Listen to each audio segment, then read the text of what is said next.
саламатсыңарбы балдар? Бүгүн силер менен кайрадан кыргыз тил сабагы. Силер менен көрүшүп турганыма аябай кубанычтамын. Бүгүн дагы кыргыз тил сабагына жаңы тема өтмөкчүбүз. Ал сабагыбыздын темасы маданияттуу балдар деп аталат. Демек, силер менен бүгүн биз маданияттуу балдар жөнүндө сүйлөшөт экенбиз. Бул сабактын өтүүбүздүн максаты балдар, маданият деген сөз жөнүндө түшүнүк алабыз. Маданияттуу болууну үйрөнөбүз. Эми сабак башталардан алдын балдар маданият деген сөз эмне экендигин бир аз түшүнүк берип кетейин. Маданият бул коомдук жерлерде өзүнү туура алып жүрүү. Маданият деген бул коомдук жерлерде өзүнү туура алып жүрүү. Же коомдук жерде эле эмес, ар дайым өзүнү туура эреже менен алып жүрүү. Анда эмесе барыңар дептериңерди ачкыла, китебиңерди даярдагыла, китебиңердин 61-чи бетин ачып койгула.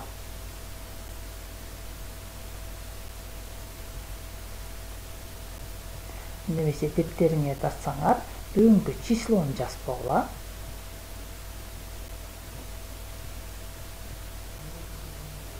Бүгүнкү числону жазып койгула. Жаңы сызыктан балдар таза жазуу минутасын өткөрөбүз. Жаңы сызыкка рахмат деген сөздү жазып койгула. Рахмат. Рахмат.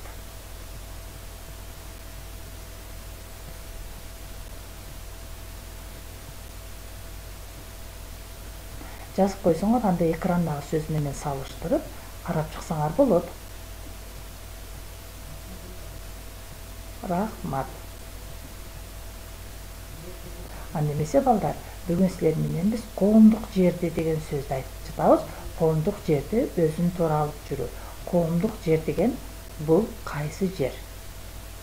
Коомдук жер бул эл чогулган жер.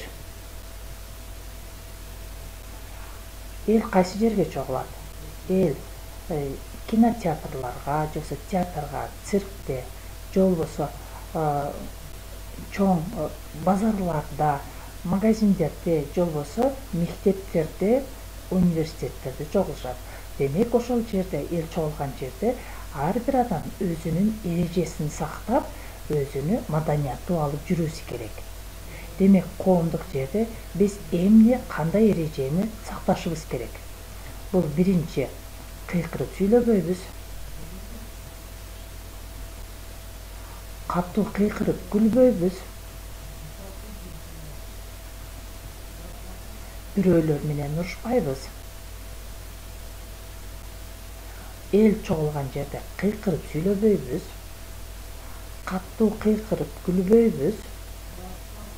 Бирөөлөр менен урушпайбыз. Азаматтар, мына көрдүңөрбү? Бул терс көрүнүштөр, балдар. Адамдар өзүн, силердей балдар өзүнү коомдук жерлерде кантип алып жүрбөөсү керектиги.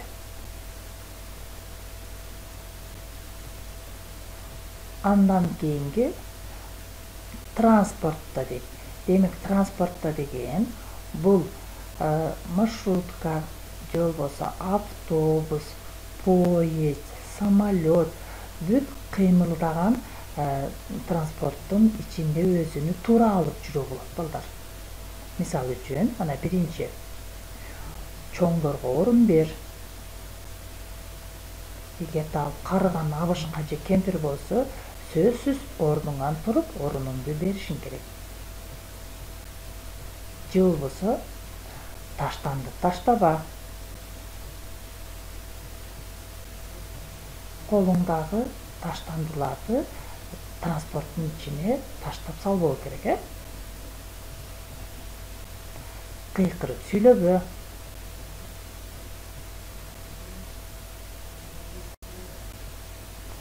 Бул транспортта. Эми мана балдар көрдүңөрбү? Бул дагы транспорттогу өзүнө алып жүрүүдөгү терс көрүнүштөр.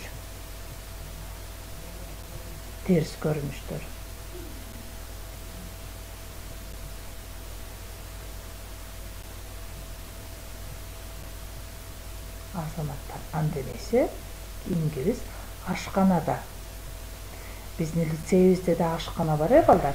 Эми ошол ашканадабы же башка жердеги ашканаларда адам өзүнө кантип маданияттуу алып жүрүүсү керек? Азыр силер менен биз карап чыгабыз балдар. Оозуңду толтуруп сүйлөбө. Оозуңду толтуруп сүйлөбө. Же тамак салынгандан кийин аны жута электе эле сүйлөбө дейт. Чоңдордон мурун тамакка кол салба. Эгерде үйдө ата-энеңер менен болсоңор же бир жерге конокко барсаңар, ал жерде өзүңөрдөн чоң адамдар болсо, алардан мурун тамакты жеп баштабоо керек. Эл менен чогуу баштап, чогуу аякта. Демек, жебүтүп, эрте туруп кетип калбаш керек. Бардыгы бирге чогуу бата кылгандан кийин, андан кийин ордунан туруу керек. Мына көрдүңөрбү балдар? Туура тамактануу, столдо туура отуруунун сүрөттөрү.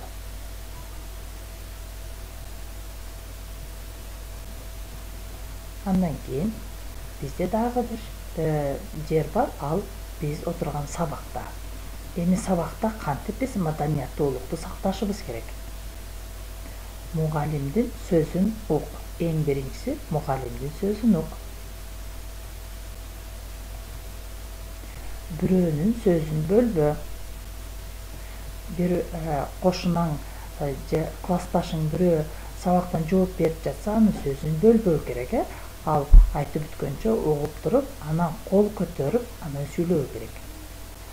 Досторуң менен урушпа.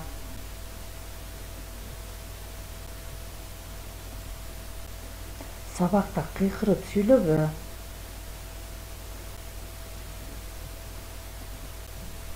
Бирөөнүн буюмуна тийишпе. Досуң болобу, кошуна партада отурабы, анын буюмдары, мектеп буюмдары болот, ошолорго такыр тийбеш керек. Эгерде кандайдыр бир нерсе керек болуп калса, аны сөзсүз сурап, анан кийин алуу керек. Мугалимге кайрылгыңар келсе, сөзсүз колуңарды көтөрүп, анан кийин кайрылуу керек. Мына балдар көрдүңөр, колун көтөрүп, анан сабактан жооп берет. Же болбосо башка керек нерсе болсо да кол көтөрүп туруп, андан кийин мугалимге кайрылуу керек. Досторуң менен достош, дайыма урушпа, достошуп, бирге сабактарды жасоо керек. Эми балдар, маданияттуу сөздөр.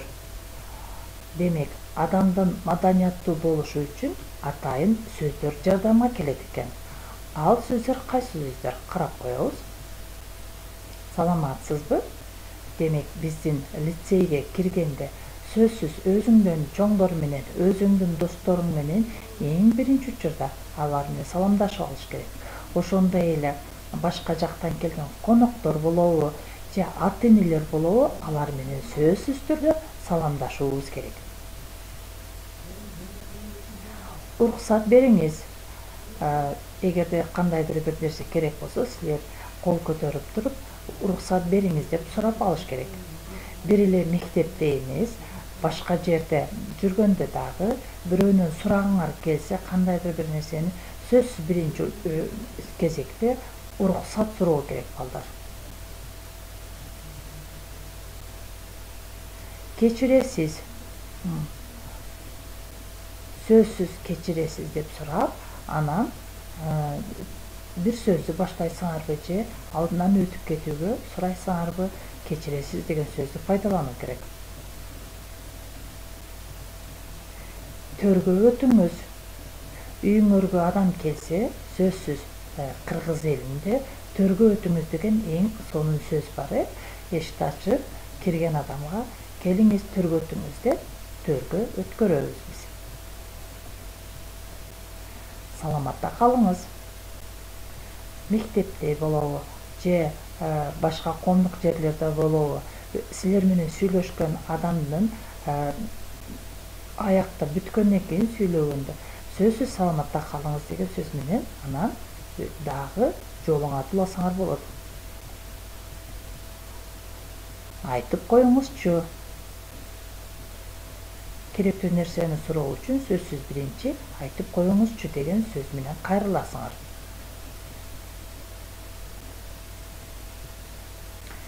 Рахмат.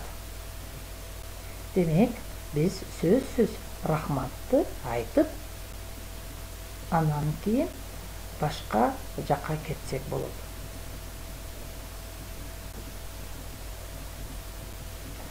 Сабакты бышыктайбыз, балдар. Бүгүн эмне жөнүндө сүйлөштүк? Жакшы, бүгүн биз маданият жөнүндө сүйлөштүк, балдар? Кайсы жерде маданият улукту кармашыбыз керек?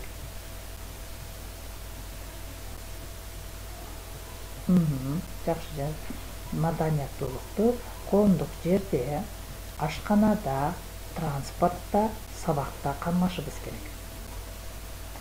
Коомдук бизди кантип алып жүрүү керек?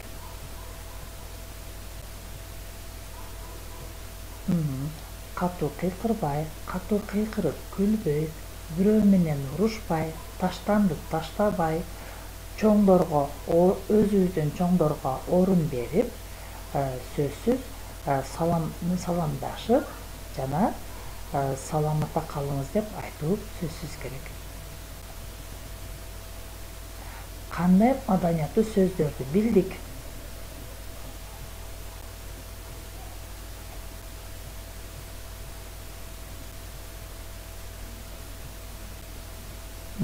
Жакшы. Анда эмесе үйгө тапшырма. Маданияттуу сөздөрдү жаттоо. Бүгүнкү сабакта кезиккен маданияттуу сөздөрдү жаттап аласыңар. Азаматтар, анда эмесе кайрадан көрүшкөнчө саламатта калгыла. Кийинки сабактан дагы жолугушабыз.